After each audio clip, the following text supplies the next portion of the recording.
दुनिया के एक कोने में एक ऐसा जंगल था जिसके बारे में बहुत कम लोग जानते थे।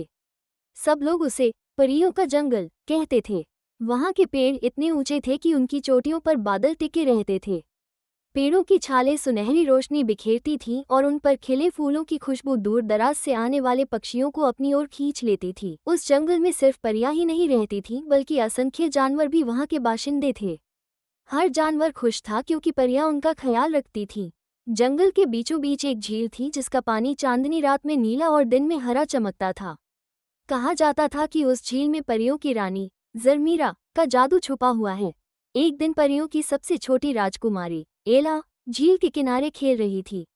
एला के सुनहरे बाल, नीली आंखें और चमकते पंख सूरज की रोशनी में तारों जैसे दमक रहे थे।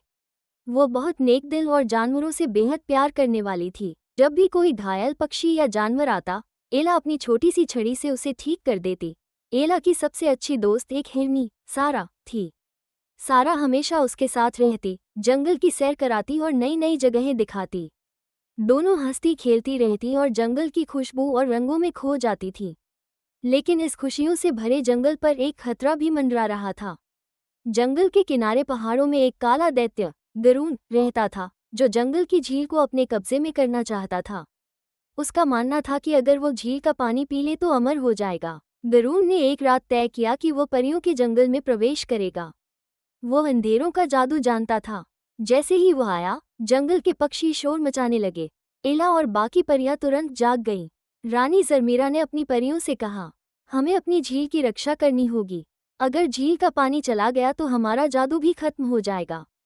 एला ने बहादुरी से आगे बढ़कर कहा, माँ, मुझे अनुमति दे, मैं जानवरों के साथ मिलकर इस जंगल की रक्षा करूंगी।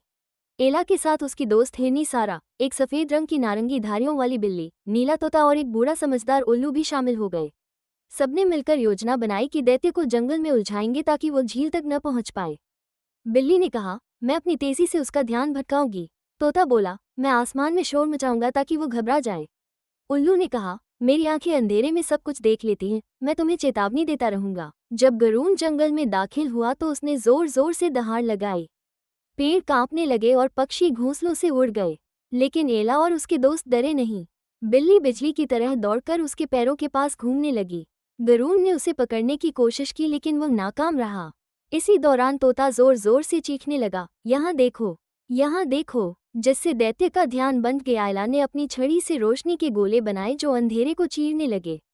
गरुड़ ये रोशनी सहन न कर पाया और उसकी आंखें चौंधिया गईं। उसी पल उल्लू चिल्लाकर बोला, एला, झील की तरफ जाओ, वहां का पानी तुम्हारी ताकत बढ़ाएगा। एला भागती हुई झील तक पहुंची और अपने हाथ में पानी लिया। जैसे ही उसने वो पानी अपनी छड़ी पर छिड़का, छड़ी नीली रोशनी से चमकने लगी। अब एला पहले से कहीं अधिक शक्तिशाली हो गई। उसने अपनी छड़ी आसमान की ओर उठाई और रोशनी का एक बड़ा घेरा बनाया। वो रोशनी फैलते ही दैत्य पर गिरी और उसके अंधेरों को मिटाने लगी। गरुड़ चिल्लाने लगा, नहीं, यह नहीं हो सकता, और वो धुएं की तरह गायब हो गया। जंगल में शांति लौट आई। पक्षी फिर से गाने लगे और जानवर खुशी से उछलने लगे। एला के दोस्तों ने उसे गले लगा लिया। रानी ज़रमीरा ने कहा, बेटी, तुमने हमें बचा लिया। आज तुमने दिखाया कि बहादुरी ताकत से नहीं बल्कि दिल की नेकता और दोस्ती से आती है। परियों ने उस रात झील के किनारे बड़ा जश्न मनाया। हिरनी सारा खुशी से नाची, बिल्ली ने मज़ेदार कलकारियां मारी, तोता रंग बिरंगे पंख फैलाकर हवा में चक्कर लगाने लगा और उल्लू एक पेड़ पर बैठा मुस्कुराता रहा।